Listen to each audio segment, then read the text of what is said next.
Welcome to Basic Brewing Radio for Thursday, May 24th, 2012. I'm James Spencer. Here at Basic Brewing Radio, we're all about home brewing. For this week, does racking your beer into a secondary fermenter make a difference in your brew? Chris Colby, editor of Brew Your Own magazine, and I take a look at the results of the latest BYO-BBR Collaborative Experiment. If you're new to home brewing and would like to get into the hobby for the first time, check out our website, basicbrewing.com, where you can find archives of our audio and video podcasts and our DVDs to walk you through basic and more advanced brewing techniques. In our 2012 Brewers Logbooks, we'll help you track and log 50 batches of beer. You can follow me on Twitter. My username is Basic Brewing, all one word. Also, you can find me on Facebook at facebook.com/basicbrewing.james. We have a show page on Facebook at facebook.com/basicbrewing. Thanks again to everybody clicking on the Amazon.com associate link on our basicbrewing.com site. Whenever you think of Amazon, think of us and click on our associate link first. It won't cost you any extra, and you'll be helping us to bring you the show, and we greatly appreciate your support. We also have associate links for Brew Your Own magazine and the American Home Brewers Association on our site, too. You can find our Basic Brewing iPhone and Android podcast apps on their respective stores. We're on the BlackBerry podcast directory now, too. And we're on the Stitcher app as well. We got a lot to cover today, but I do want to take a moment to brag on a Basic Brewing Radio alumnus. You may remember the October 20th episode from this past year when Ken Valley shared 2 spontaneously fermented homebrews with us. Now, these were the beers that Ken brewed similar to the traditional lambic style, making his own sort of coolship and letting the beers ferment or be inoculated by the yeast that's floating in the air in his back porch. Very tasty beers, and we were just amazed at how they turned out. Anyway, Ken emailed me to say that he entered those beers into the Tasty Classic Homebrew competition, and, no surprise, the unblended lambic took first in its category, and the cherry version took 4th in that category. So the judges apparently agreed with us that Ken's beers were outstanding. So congratulations, Ken. And to top it all off, Ken says he made a cider using that simple technique that we used on Basic Brewing Video, simply pitching yeast into a jug of apple cider, basically. Well, that cider also won first in its category. So congratulations, Ken. Awesome. Nice work. Had to brag on Ken there, especially since, you know, those lambic beers, those spontaneous, quote unquote, spontaneously fermented beers, were some of my favorite homebrews, I have to say. This is the last episode of Basic Brewing Radio that I'll post until after the National Homebrewers Conference in Seattle. We always take a few weeks off in the summer to go to the conference and to spend time with the family and such, and Steve and I do have plans to shoot an episode of Basic Brewing Video later this week, so be on the lookout for that. Okay, let's get to our experiment. Does racking from a primary fermenter into a secondary fermenter affect your beer? Well, Chris Colby, welcome back to Basic Brewing Radio. Hey, James. Thanks for having me on your show. Secondary fermenters. Do we need them or do we not need them? That's essentially our experiment today, right? Yes, that indeed is our experiment today. Can you explain into a little more detail what the parameters were that we were looking at doing and asking people to do? Yeah, in today's experiment, we asked people to split a batch of beer, a batch of wort, into 2 identical fermenters. Pitch both of them, let them ferment through most of what you normally call primary fermentation, and then of the 2 different batches or 2 different subsets, rack one to secondary and leave the other in primary, and leave them for the same amount of time, and then package them on one day. And the rationale behind this was that in the instructions for homebrewing have sort of evolved over the years, and sort of in the late 80s, early 90s, it was considered the way to homebrew was that you made your beer, you made your wort, pitched your yeast, fermented in either a bucket or a carboy, and then after a week or so, racked to secondary to condition the beer. And a little later on, maybe in the late 90s, some people started saying, hey, wait a minute, you can skip that step. You don't need to, take the time and energy to clean a secondary fermenter. You don't need to worry about the risk of contamination from the transfer. You can simply just skip it. And so our experiment was designed to test whether or not racking the beer to secondary actually did anything, and whether what it did was a good thing or not. In addition to the risk of contamination, there was also the risk of oxidizing the beer. I mean, if you're transferring from one container to the other, unless you purge that secondary fermenter with the CO2, you're going to be exposing your beer to a lot more oxygen. Right. And the typical instructions for racking a secondary are to rack to a vessel where you have very little headspace. So that minimizes that, because when you rack over, some of the CO2 is going to come out of solution right away just from the physical, motion of the liquid, and should push out, some oxygen from above it. And with a smaller headspace, that's one way to do it. Or as you say, if you can purge the vessel with CO2, that's another way. But even then, you are moving the beer into from one place to another, and there's going to be a little bit of oxygen contact, just because you've got to open both vessels are going to be open to the air when you do that. Right. So before this experiment, where were you? Which camp were you in? I was. That's hard to say. There were some yeasts that I had felt from anecdotal evidence that racking it helped them clear. I used Y yeast 1056 a lot, or the White Labs equivalent is the WLP01, and then there's the dried yeast, the USO5. Those are all supposed to be the same strain. I used that quite a bit, and I always felt that racking the secondary on that one helped a lot. But I used to use, and still do, Y yeast 1968 a lot. It's like the London ESB strain, and that flocks out really, really hard. And with that strain, I wouldn't rack. And then I eventually got a conical fermenter, so that sort of changed the dynamics there too. But yeah, I sort of played it by ear on whether to rack or not. And then of course there's laziness. It's possible that on occasion that crept into my my brewing plans. Yeah, I was in the don't rack to secondary camp. Just leave it in primary. And what I would do is, after a couple of weeks in the primary, with most of my beers, I would just bottle and have good results. Now, when I switched to kegging, or when I added kegging into the dynamic here at the house, it presented more interesting questions, because when I did my Belgians, like when I did this Belgian I did for this experiment with using a White Labs 500, which is a Belgian yeast, that stuff wants to stay up in solution for a very long time. And what I would do was I would get impatient and rack the beer to the keg, even though it was still cloudy, saying, it'll settle in the keg. Well, it did settle in the keg, and I wound up with my first few pints from that keg being just essentially yeast slurry.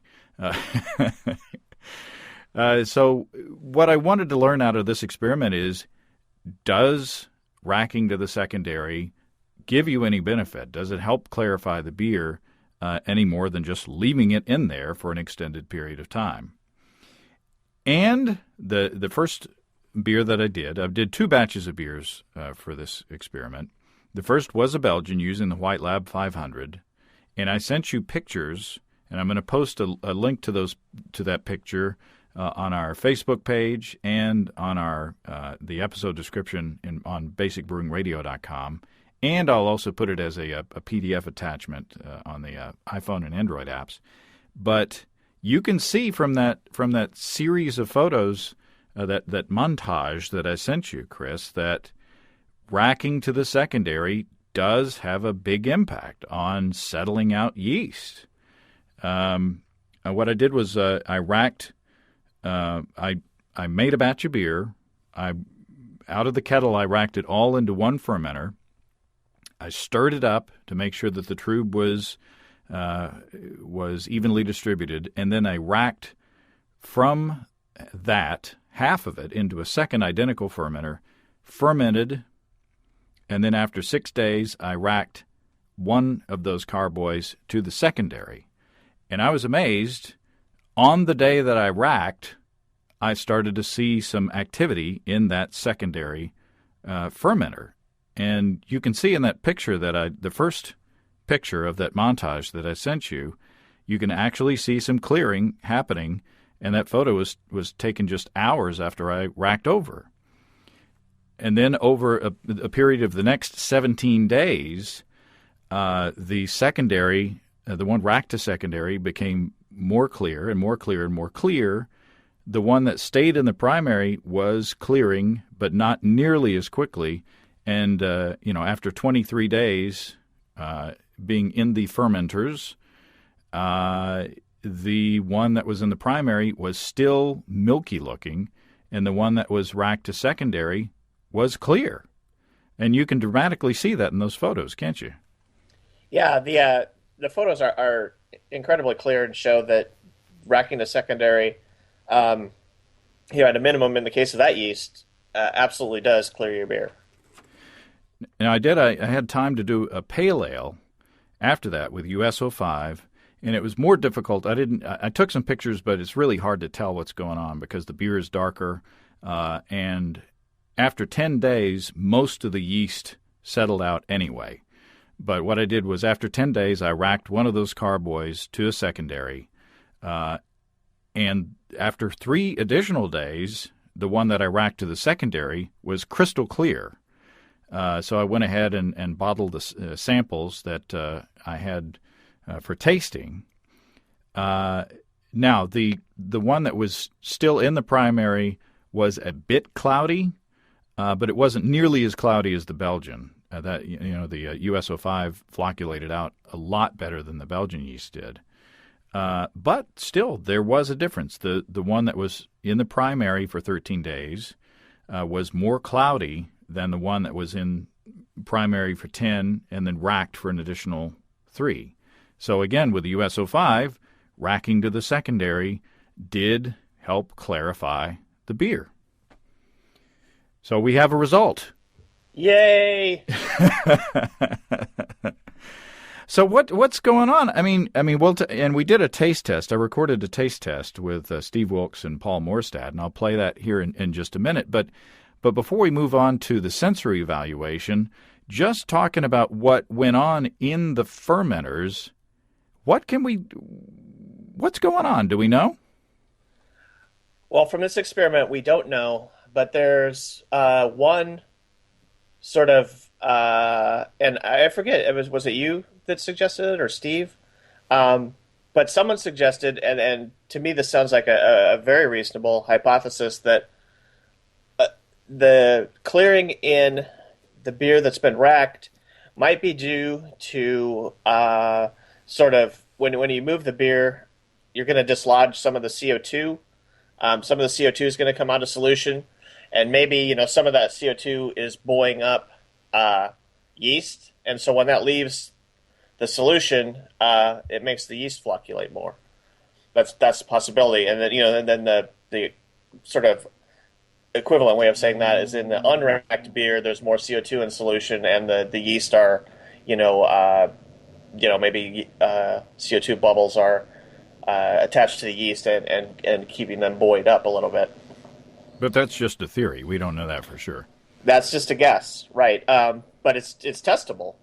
One thing that we could try, and maybe I will at some point, brew, like, say, 15 gallons of beer, put it in 3 carboys, rack 1 to secondary, leave 1 alone, and in the third, don't rack it to secondary, but just swirl it around for, however long it takes to rack the 1 to secondary, while that's racking and filling, just sort of swirl the other carboy around for the equivalent amount of time.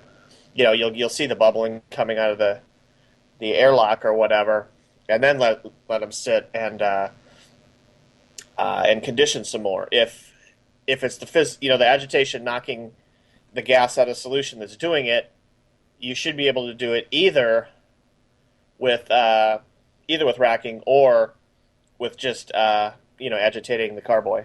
Yeah, I'd be interested to hear how that comes out. I did now on the pale ale because I was talking to somebody at the homebrew shop and they said, I have a cylinder conical, and I take a rubber mallet and I bang to clarify the beer. I bang the side of the conical.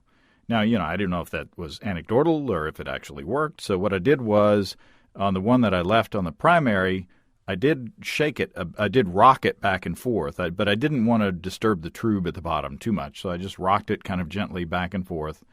Since I didn't have a third one that was completely undisturbed, I don't know if it had an impact over just letting it sit, but I do know that it didn't have as big of an impact as racking to secondary. So maybe more aggressive, degassing, as you would do in some stages of winemaking. Maybe that does help settle things out. So we do know that racking to the secondary fermenter helps settle the yeast out more quickly, but we have to talk about what impact that does in the sensory realm. So what I did was I bottled up 2 pairs of beers, one of the Belgian, one of the pale ale, and I took them to a brewing session that I attended with Steve Wilkes and Paul Morstad. Well, here we are in the Morstad household, and welcome to Basic Brewing Radio, Paul Morstad. Hello, everyone. Is this your first time on the show? Yes, it is. Okay. Yes. We only have one microphone and an inept microphone holder. And Steve Wilkes, how are you? I'm well, James. Thanks. We're over here brewing a Marzen Oktoberfest beer, Paul's second all-grain beer, first lager, and first use of the mash tun. We did the brew in a bag technique the first time. So what do you think of this all-grain stuff? I'm enjoying it. I feel like kind of a bystander, but next time I think I'm ready to kind of dive in with it, based on just watching these two being made. Yeah, you're unfortunately brewing with two of the worst teachers because we're control freaks. So we want to do everything ourselves. It's great, actually, because, you don't stop and do a pedagogical thing with me, so I just get to watch what you're doing, and I pick up a lot that way, which is great, actually. Just, seeing, yeah. And now I'm putting you to work. So we're doing a little experiment here. You're doing a blind taste testing. We're doing 2 rounds. This first round is a Belgian. I've given you beer A and beer B, and I've asked you to compare and contrast the two. And Paul, you went first. Yes, I found beer A to be slightly brighter, maybe a little edgier. In a good way, just crisper than beer B, and otherwise pretty similar to me. Steve? I would agree with what Paul said. I felt like beer A had a stronger nose. The bouquet of the beer was brighter and a little more bready, a little more present. And I agree that beer B is a little softer, a little rounder. But you know what? If you're riding a horse and drinking this beer, you couldn't tell the difference between the two. So, one of those Belgian equestrian drinking experiences. It's been a while since I've done that. Actually, I've never done that. So, but yeah. So, what about clarity, appearance, all that? They really appear to be exactly the same beer to me. I can't tell any difference between them. I didn't really notice much difference either. Now, of course, I've finished my sample of A, so I can't really look. But when I first looked at them, I agree with Steve. I didn't see too much difference. So preferences?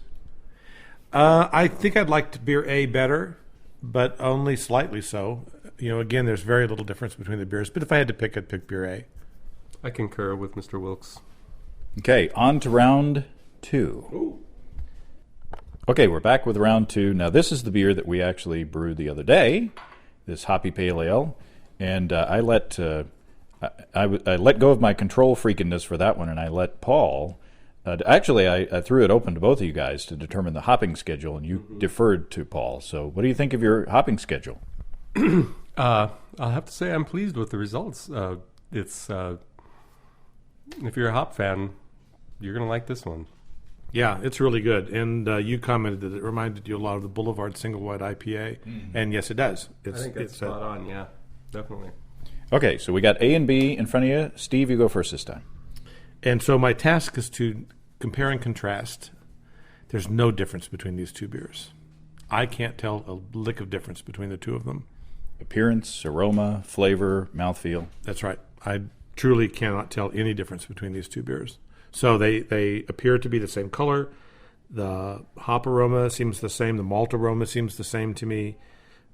Just check it off and put an A by both sides. I'm going to mainly agree with Steve, but break just a little bit. For some reason, A just seems to have a little bit more pronounced hop thing going on for me. I don't know. That's just what I'm getting. On what order of magnitude would you measure that? Just slightly above B. It's very subtle. It's not much. It's just, because I mean, like I said, I basically agree with Steve. They're almost, it'd be hard to tell them apart, except for the way we're doing this. But for some reason, I'm just getting a little bit more from A. I don't know. I'm going to retract just ever so slightly. No, really, no, just ever so slightly. The focus group phenomenon. Well, no, when Paul was talking, I was tasting again, and if I was going to draw a difference between the two, I think B is just a little tiny bit softer. That's it. Barely. I mean, barely, and I mean barely. Yeah. Maybe that's because it's warmed a little bit. I mean, because they do change as they get warmer and lose a little effervescence and all that. So. Maybe in 5 minutes I might have a different answer. Check back. Yeah, maybe I'm just expecting them to be different, but it did seem like when I went to B after A that the hop characteristic was just slightly different, Yeah. It'd be interesting. We didn't bring enough beers to do a triangle test, but it'd be interesting to do a test to see if you could pick out the odd sample. I thought I was the odd sample. Yeah, junior sample is the odd. I use BR549 yeast in that. Number to call. Do you want to know the difference? Do you know which one's which? I want to know the difference, and I also want to know when I can go to England. I'm not a magic 8-ball. Please tell us the difference. Okay, on the first one, you guys liked A better? Was that right? Yeah, I did. I think. Yeah, I think he said that the A was brighter. Yeah. B was softer. Yeah. A in the Belgian was the one that was only on the primary and was not racked to secondary. Mm-hmm. Interesting. On the second batch, on the pale ale, you guys liked A again. Mm-hmm. That was a secondary. It was the one racked to the secondary. And B was the one that was left on the primary. Well, I can say this much. With the Belgian recipe, I could tell the difference much more. There was more of a difference between the two beers in the Belgian recipe. Agreed. With the pale ale recipe, I mean, we are really splitting hairs. Yep, no question. I totally. That's exactly right. I would agree. So as far as bottling goes, with the pale ale, there was very little difference, but you seem to prefer the one racked on to the secondary. Yes. With the Belgian, there was a sharper or more pronounced difference, and you pronounced the one that, or you preferred the one that was kept on the primary. Yes. I would hasten to add, it wasn't so much like one was better than the other, so much like a preference. It was just there were those differences, the differences in the characteristics of the hop character on the ale and just the clarity of the flavor of the Belgian. But the thing that got me was that there was no difference in the appearance of either pair. I mean, didn't notice one. No, I couldn't tell the difference in how they looked. and there was a difference when I bottled. I mean, especially in the Belgian, the difference was striking. I mean, the one that was on the primary was way cloudy.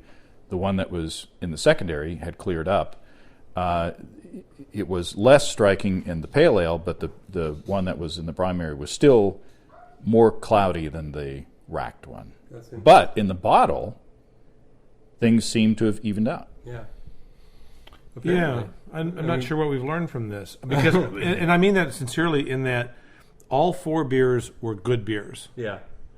And I would say that we both agreed that the Belgian, was it the non-racked Belgian, we thought had just a little bit more flavors, just a little bit more, and we preferred that. Yeah. So I think if I was going to draw any conclusion from this, that it would be recipe dependent. Yeah, that's that. It's the old "it depends." Well, yeah, I'll be wearing those soon. It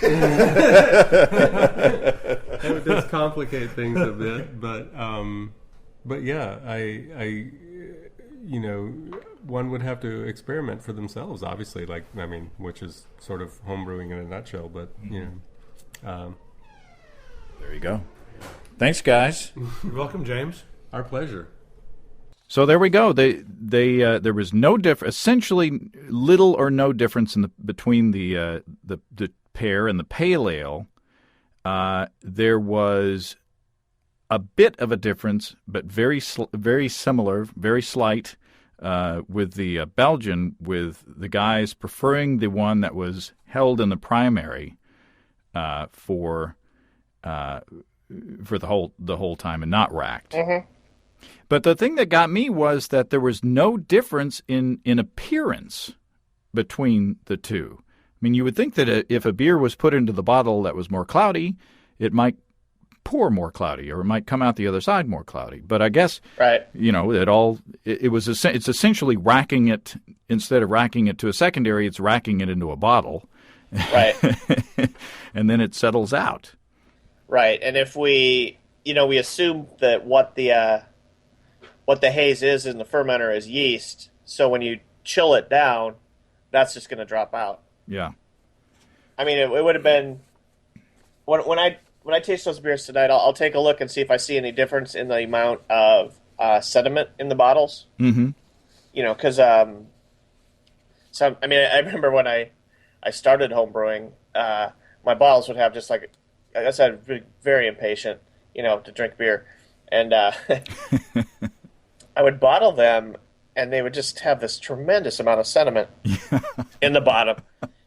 And it wasn't actually until I started racking, because I use 1056 a lot, and I started racking to secondary and letting it clear a little bit, and then bottling it. I was like, oh yeah, this is good because I don't have to waste the last quarter of the bottle, because you can't pour it out off that much sediment. Well, so. Yeah, it'll be interesting. I forgot to look at that. I have one pair left, but I sent you those beers, and the plan was to taste them today. But then you've got other things to do today. So you sampling those beers, but when you still have stuff on your agenda, maybe not such a good idea. We did have some submissions, some data submissions from brewers out there in the wide world who did this along with us. Mark Raker from Potomac, Maryland, or Potomac, I guess, Maryland, brewed a cream ale, an all-grain batch, and he separated it into two separate. It was 11-gallon batch, separated into two 6-gallon carboys. He said, the timing of my listening to the Experiment podcast was very serendipitous. Downloaded and listened to it the day prior to my planning to rack to secondary, and has been my general practice was going to rack both to secondaries, but then thought, why the heck not? So it was accidental that Mark participated in the experiment. So primary fermentation was 14 days, then racked to 1 to a 5-gallon carboy, and left the second untouched. The second phase was 20 days before racking both to kegs, where they aged for a bit.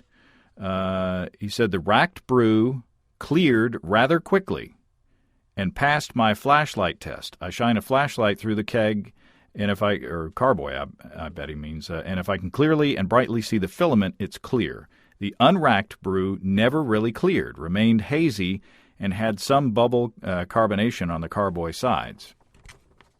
Now, after he kegged, he had a tasting. He says his daughter Megan joined me for the taste comparison test. She just graduated from Syracuse, and her most educational class last semester was the beer and wine appreciation class.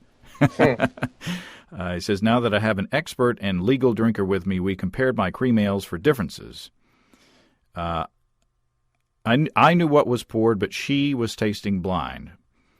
On the color, the secondary beer was slightly more golden in color, the primary only a bit paler. The head retention, same, not much difference. Or the same, not much head retention. Carbonation, the same. The taste, very, very close, though we both thought the secondary one was only a bit more accentuated and flavorful, while the primary was only a bit muffled. The difference was certainly less at kegging time a month ago. So he tasted them at kegging time a month ago.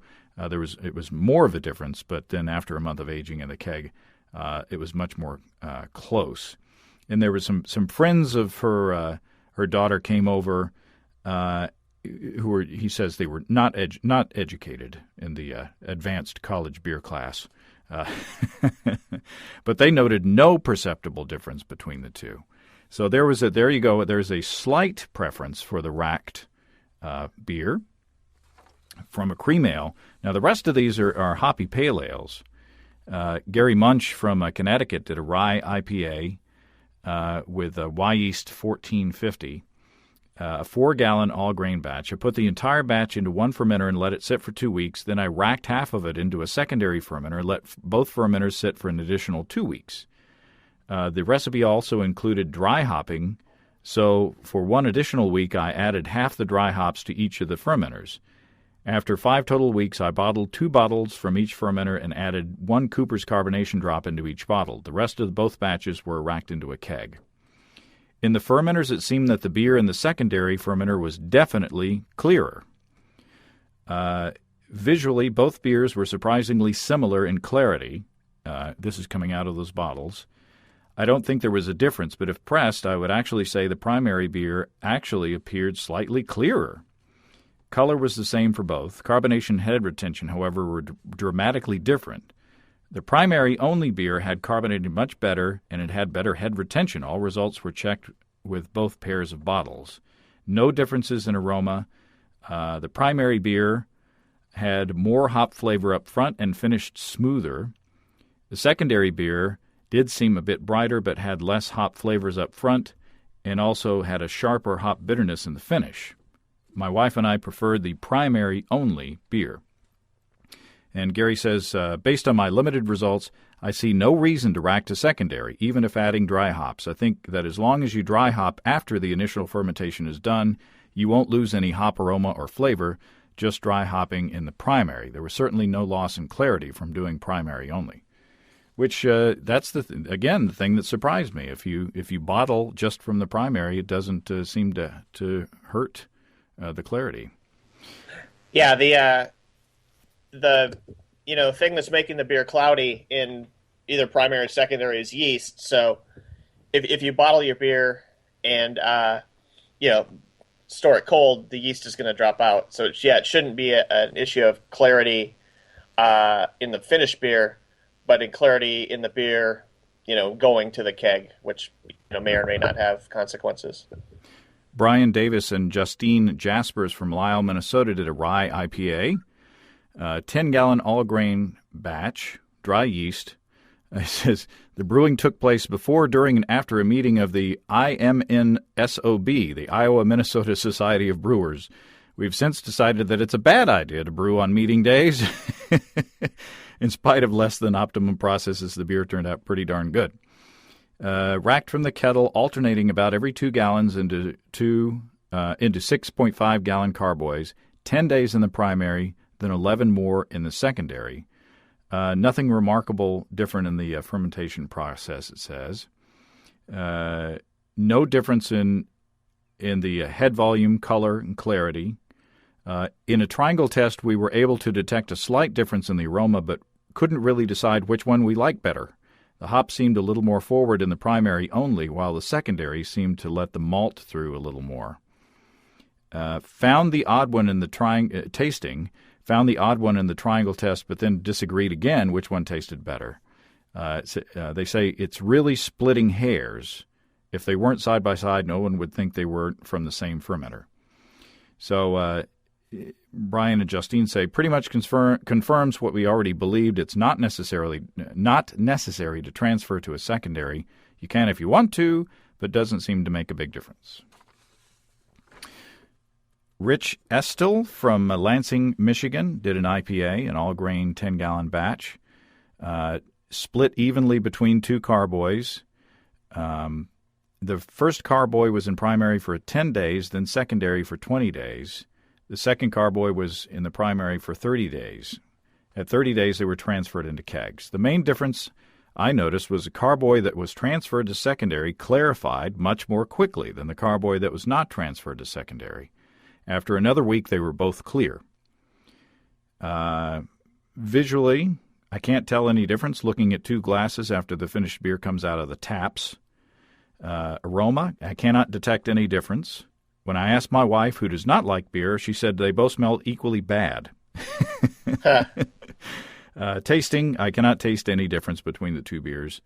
The main difference was very apparent to me was the amount of time it took to clarify. The beer in the secondary clarified much faster than the beer left in the primary for an extended period, but when it was time to keg, they both looked the same. So in that instance, a little patience was all that was needed. And then Mike Dupong from Twin Falls, Idaho, he and Tracy Emery of Jerome, Idaho, brewed 5.5 gallons of Jamil's Evil Twin, a hop-bursted red ale fermented with non-rehydrated USO5 at 68 degrees for 1 week in a 6.5 gallon glass carboy. Half was then racked into a 5-gallon glass carboy, and both halves bottled 5 weeks later. This tasting occurred 4 weeks after bottling. We both agreed that the non-racked version was fuller in body and had more of an intense malty aroma and flavor. The malts really came through with wonderful notes of prune and raisin while retaining a good hop profile. The racked version leaned more towards a thinner, less bodied, more astringent, hoppier beer that seemed a bit out of balance. The racked version appeared to have a slightly darker appearance. For this style, we've concluded that the beer that remained in the primary was superior to the racked version. So there you go. The people who, in most cases, the difference was not significant, but in the cases where it was significant enough to prefer, two preferred the primary and one preferred the secondary. So what do we take from this? I think the big result here is that racking your beer to secondary does get it to clear, but the difference in the finished beer might not be that great.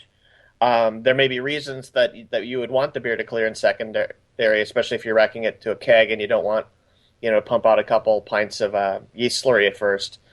But from the standpoint of quality, it might not have a big effect, or it might be the sort of thing where you would have to, on a beer-by-beer basis, sort of check and see if, because some people did report a beer or did report that they could taste differences.